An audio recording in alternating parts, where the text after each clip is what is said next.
गांव के बरगद के पेड़ के नीचे राजू की छोटी सी दुकान सजी है।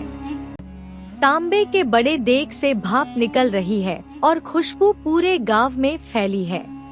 राजू, आइए काका, आज की वेज बिरयानी में खास ताजी सब्जियां डाली हैं। बस एक बार चखेंगे तो उंगलियां चाटते रह जाएंगे। ग्रामीण, अरे राजू, तेरे हाथ में तो जादू है। शहर की बिरयानी भी इसके आगे फीकी है। राजू मुस्कुराते हुए सबको खाना खिलाता है। उसकी गल्ला भरा हुआ है। दूर खड़ा धनीराम यह सब गुस्से और लालच से देख रहा है।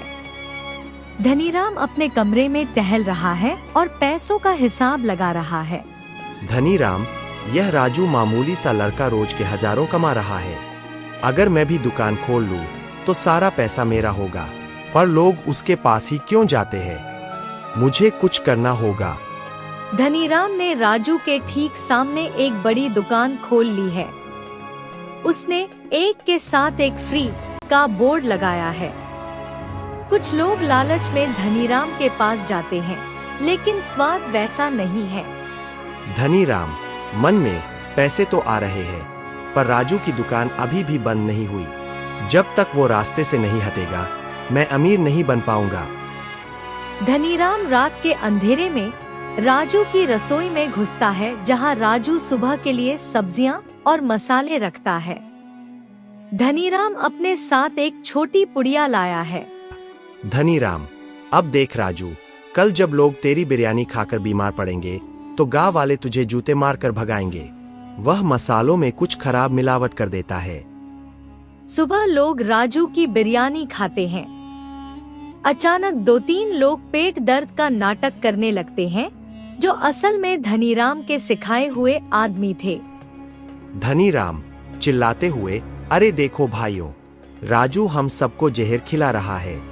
ये बासी सब्जियां और गंदे मसाले इस्तेमाल करता है। इसे अभी बंद करो। राजू घबराकर, नहीं मुखिया जी, मैंने कभी ऐसा नहीं किया। मैं तो खुद यही खाना खाता हूँ। गांव वाले राजू पर शक करने लगते हैं। राजू की दुकान बंद करवा दी जाती है और वह उदास बैठ जाता है। अगली रात राजू का छोटा मददगार छोटू दुकान के पीछे सोया था। उसने देखा कि धनीराम फिर से राजू की दुकान की तरफ जा रहा है। छोटू चुपके से गांव वालों और मुखिया जी को बुला लाता है। धनीराम वहां सबूत मिटाने आया था कि उसने क्या मिलाया था।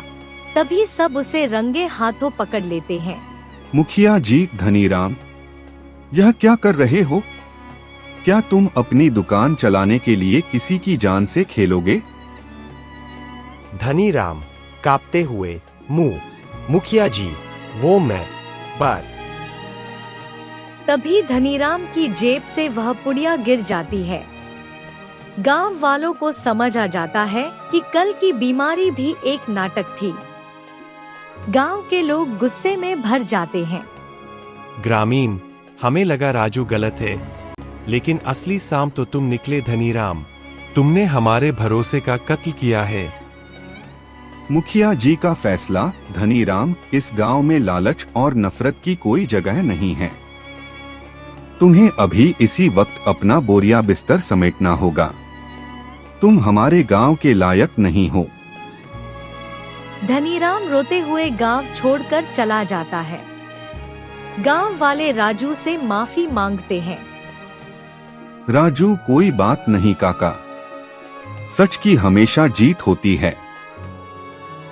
राजू फिर से अपनी दुकान पर बिरयानी बांट रहा है और सब खुशी खुशी खा रहे हैं।